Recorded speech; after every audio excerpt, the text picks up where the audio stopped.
itu membuat dia dipilih lagi. Nah, mungkin kenapa politisasi bansos ini menjadi problematik dalam konteks demokrasi kita hari ini? Karena satu, bahwa bansos ini hanya bisa dikendalikan oleh orang yang memegang otoritas, dalam konteks ini petahana. Jadi kalau kita andaikan petahana maju, mungkin dalam konteks sekarang orang akan challenge, lah petahana kan tidak maju. Tapi ada istilah teman saya setengah petahana begitu. Setengah petahana. Bercandanya begitu. Jadi anaknya yang maju. Dan tinggal dibangun bagaimana persepsi publik dibentuk bahwa setengah petahana juga mewakili petahana. Nah, di situ mekanisme psikologisnya berlangsung. Nah, kalau ini berhasil, tentu kepuasan terhadap petahana terkonversi kepada kepuasan terhadap setengah petahana yang sedang menjadi kontestasi hari ini. Nah, itu mekanismenya. Nah, kenapa problematik secara psikologis? Secara politik etis mungkin orang banyak mempersoalkan, karena ini menjadi tidak fair misalnya. Bahwa yang bisa menggunakan, yang punya otoritas untuk menetapkan kapan bantuan sosialnya harus digelontorkan, berapa banyak, mekanisme seperti apa, waktunya kapan, itu tentu yang memegang otoritas dalam konteks ini petahana. Itu sebabnya di beberapa tempat di luar negeri, seperti studi-studi yang saya rujuk tadi, yang kita analisis tadi, memang hasilnya cukup konklusif.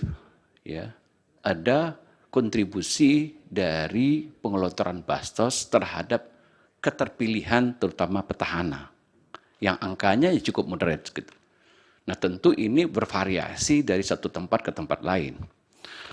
Nah, jadi mungkin pertanyaan tadi, apakah ini etis ketika misalnya oposisi atau challenger tidak punya kesempatan yang sama untuk menggunakan instrumen ini? Kedua, dari segi pematangan demokrasi, dari segi political behavior dari voter, dari pemilih, dari konstituen, ini menimbulkan semacam ketergantungan. Nah, di luar misalnya tadi peneliti lain juga melihat misalnya klientelism itu dalam konteks misalnya vote buying, tapi itu studi yang lain. Karena vote buying kalau bisa dibuktikan menyuap gitu untuk orang untuk memilih, itu masuk ranah pidana pemilu. Nah, tapi klientelism memang terselubung, sulit dibuktikan secara pidana, kecuali sudah berbentuk tadi vote buying dan ada bukti materialnya, bisa dibawa ke Bawaslu. Gitu. Tapi dalam konteks tidak ada itu, memang penggunaan bansos ya bisa memanipulasi pemilih. Nah, ini yang banyak distudi. Nah, jadi kenapa misalnya penggunaan bansos menjadi problematik secara Waktunya etis. sudah habis. Oh ya, jadi itu kira-kira kesimpulan saya bahwa nyata bahwa ini mempengaruhi pemilih. Terima kasih. Silakan. Terima kasih Yang Mulia. Saudara ahli, mungkin saudara ahli fokus kepada petahana. Dan kalau petahana tidak maju, orang yang disupport oleh petahana itu, bansos akan berpengaruh kepada meningkatnya dukungan kepada petahana atau orang yang didukung oleh petahana dalam proses pemilihan. Di negara kita ini, mengapa harus fokusnya itu hanya pada petahana? Mungkinkah ada hal-hal lain juga yang sebenarnya luput dari perhatian kita? Sebagai satu contoh misalnya penyaluran dana desa. Dana desa itu 1 miliar per desa. Jumlah desa di negara kita ini 83.971 desa. Dan ada pendamping desa ya, yang langsung itu di bawah kontrol dari Menteri Urusan Desa. Apakah saudara ahli juga bisa melihat kaitannya misalnya Menteri Desa itu adalah adik dari saudara Muhaimin Iskandar.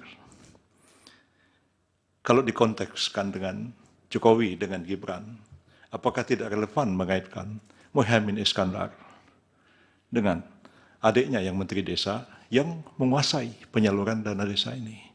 Mengapa hal ini luput dari perhatian? Terima kasih. Saya Yang kedua, Majelis.